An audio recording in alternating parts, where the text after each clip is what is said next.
The key is time. Time is precious. Now, let me give you Bill Bailey's description of time. Life is not just the passing of time. Life is a collection of experiences, their frequency and their intensity. Life is not just watching the clock tick away. Life is a collection of experiences, their intensity, their frequency. Whatever the span of your life turns out to be, here's what you want to fill it up with. Experiences and the intensity of those experiences.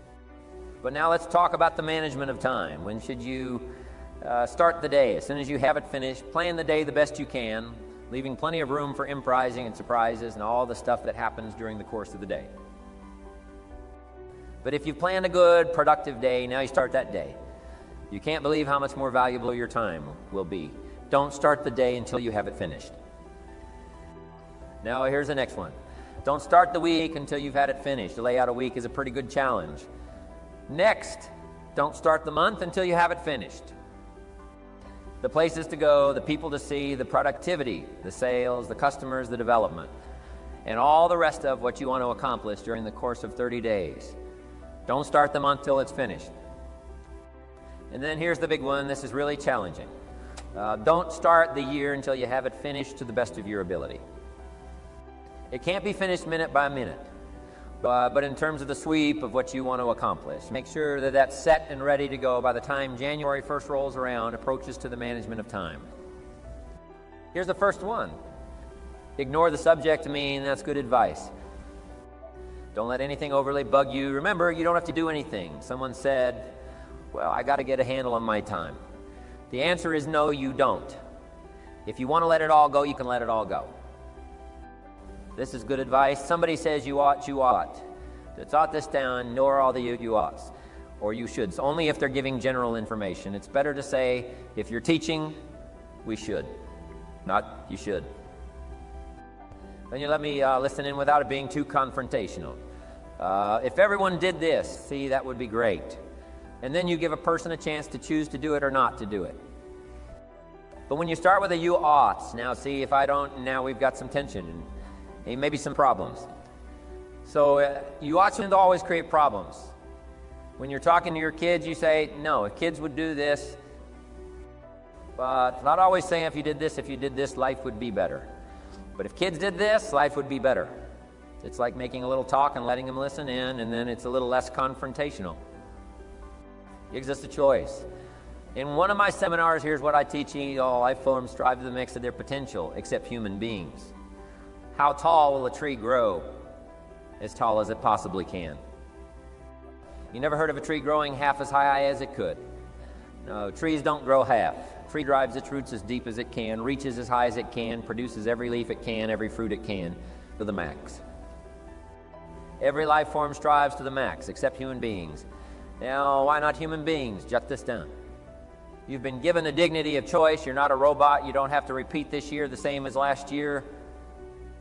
You can tear up last year's plan, develop a new plan. So the dignity of being a human being. Here's the choice on being a human being. To be part of all we were meant to be, or to strive for all, or half or part, or some. A choice is up to you to develop one skill or 10 skills. Someone says, well, I'd be happy with just one more language. Well, some say, hey, I'm going to learn 6 or 7. And this is all a matter of choice. And when someone says, no, you ought to learn 4, you've got to resist all that, because this is personal dignity. And you don't want to destroy someone's dignity by doing all the oughts. And they feel reluctant to do it. Now we've got problems. So if you want to just ignore this subject on time management, now here's the next one. Step down to something easier. The guy's in sales and he says, oh, I want to own the company. Finally, he owns the company, but now he's got no time to play golf. He said, when I was in sales, I was making big money playing golf 3 days a week. Heck with us owning something, heck with managing. My life was never my own after I started to manage. I'm going back to sales. See, this is the key. If you're getting too pressed, you might consider stepping down to something with a little easier time pressure. Next key to time management, that's working longer and harder. But see, there's a limit to that. I almost lost my health the first year. I went so crazy about personal development and achievement. I just went bonkers. You know, I told you I was skinny. By the end of that first year, I was a walking shadow. And then it suddenly occurred to me, What if I got rich and too ill to spend it? I mean, that was a shocker. So I started developing a little more reasonably, because I said, if 12 hours won't do it, I'll work 14. If that won't do it, I'll work 18. I mean, how many hours it takes? And sure enough, it cost me too much. So see, working longer and harder for some might be appropriate. You know, if you're just sitting around not doing that much. This might be good, work longer and harder. But you can only work so hard. Not to work harder, but smarter.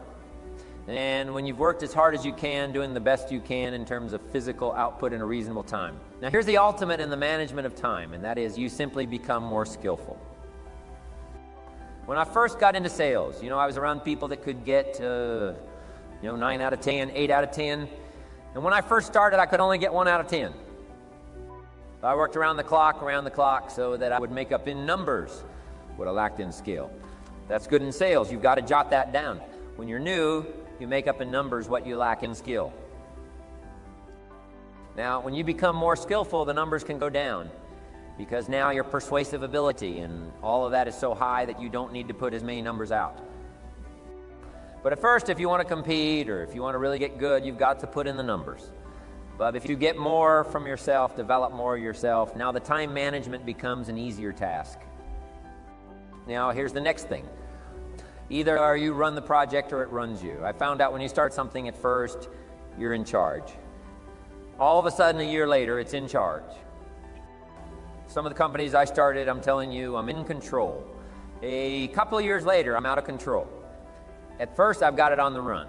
2 years later, it's got me on the run. Haven't got enough time, I'm dizzy with trying to get it all done. So here's part of the key, and that's to get in charge. Say, I'm going to take charge of my health, take charge of your time, take charge of your resources, which we're going to talk about next. You're the one that's responsible for it. It's not a requirement of society that you not have a heart attack to take care of your family. That's not a requirement of society. But you must make it a requirement of yourself. Society doesn't require that you build a financial wall around your family. Nothing can get through. That's not a requirement of society. It's a requirement you impose on yourself. To build a financial wall around your family, nothing can get through. So impose on yourself the self-development of being in charge, taking charge of your life and your health and your future and your responsibilities and all the rest. Next, reasonable time is enough time to achieve all of your goals. Reasonable time is enough time. I had to learn that. Reasonable time is enough time. Here's why. It's not the hours you put in, it's what you put in the hours. If you start depositing greater ideas into the hours you've got, later than now, I'm telling you, later you can't believe the productivity that will flow, the ideas you can't think of now. A year from now, they'll start to flow. And when you deposit those ideas in the hours you've got, productivity multiplies by 2, 3, 5, 2. Next time, management essential.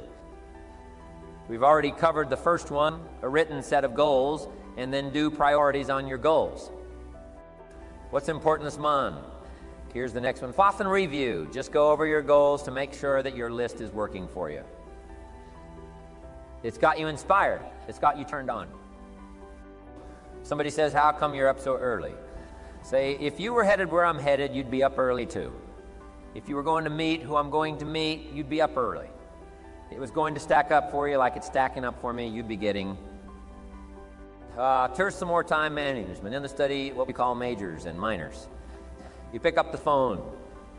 Here's what you must say when you pick up the phone. Is this a major conversation or a minor conversation? If it's minor, a few pleasantries and you're done.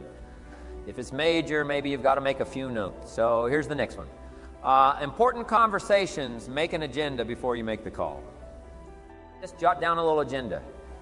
It's so easy now to just talk out of your head. If you ever hear a conversation like this, so let's see, there was something else. See, you don't look that swift. I can't think of it right now. I'll call you back. See, you look a little incompetent. Let's see, there was something. It escapes me right now, really. So we got this. Now make an agenda before you make a call if it's an important call. That saves you all kinds of stuff. So what's major, what's minor? Now here's the key on this. Don't major in minor things. If you take up major time to do minor things, I'm telling you, you'll be behind the curve constantly. What's major time and what's minor time? And if you took a look, if you're in sales and you took a look at a week, you'd say, my gosh, I'm spending 90% of my time on the minor stuff and so little time on the major stuff. In the presence of how many hours? In the presence of, in my day. How many hours in the presence of during my sales week? Because the time that really counts is in the presence of majors and minors. Don't mistake movement for achievement. It's easy to get faked out by being busy. Guy comes home at night all exhausted, falls in the chair and says, oh, I've been going. Here's the big question. Doing what is not the going. Some people are going, and they're doing figure eights. Progress is small. So don't mistake movement for achievement. Concentration. I had to learn this all those years ago. I'm in the shower trying to compose a letter. It turns out to be a strange letter. So here's what I learned: to save the work till you get to the office. Save the work till you get to the work. Don't try to get to the office on the way to work. On the way to work, enjoy the way in, the shower, enjoy the shower, then go to work. When you get to work, I found this to be helpful. Concentration. Here's another big one. Learn to say no. I'm telling you, in such a social society we have now, it's so easy to try to be a nice person saying yes to everything. Find yourself overloaded. You've got to call and make the, well, gosh, all the time it takes to back out of something that you should have said yes to quickly. Here's what might be better. I don't think so, but if that changes, I'll call you. Little things you can use not to overcommit yourself. My friend Ron Reynolds says, don't let your mouth overload your back. It's a good one. Now here's a big one on time management. When you work. When you play. Don't mix the two. Don't work at play. I used to take my family to the beach and I would bring my briefcase. I learned not to do that. Or at the beach, I'm saying I should be at the office. I should be at the office. So now my family's upset because I'm at the beach and I'm thinking office. Now when I'm at the office, I'm thinking, I got to get my family to the beach. So things are not going too well at the office because I'm thinking beach, and things are not going too well at the beach because I'm thinking office. Here's what I learned to teach. Be at the beach. At the office, be at the office. When you work. When you play. Don't mix the two. Don't work at play. Now here's one of the most important ones. Don't play at work. Work is too serious. But I'm telling you, you've got to be serious about work because you're parting with a piece of your life for the work you do. Your work costs you a piece of your life. Serious business, not green, not unhappy, but serious. Here's another key phrase. All work is good. You may not like your job, but if it's the stepping stones to get you to where you want to go, you've got to appreciate your job. You don't have to have a passion for your job. Here's the ultimate passion. The passion for incredible success in every department of my life. That's the passion. But don't look down on some menial job you have to do to finally get you to where you want to go. No job is menial, no job is not. No, every job is noble training, life or pay, making a contribution to society. Next, analyze how you are, and if you have some weaknesses, if it doesn't seem like you can change, here's the key. Get it covered. I used to keep promising myself, I'll keep the books. Finally, I gave that up. And back then, it only took me an extra $50, $60 a month for some accountant to keep the books. Because I know I'm going to save the $50. You can't believe what I started losing in productivity because I tried to save the $50. So the key is a lot of time you can stay like you are, but just make sure you get it covered. Next, beware of the telephone and all other systems of communication, especially the telephone at home and systems of communication at home. And here's one of the best lines I've got for you for the weekend. All communication systems serve you, but don't let them intrude. Here's the next one. Read all of the books. I've only got a few notes here on time management, but if you've got some particular challenges, you run a big organization, big corporation, you've got some challenges, there's plenty of books. Now, here's what's next.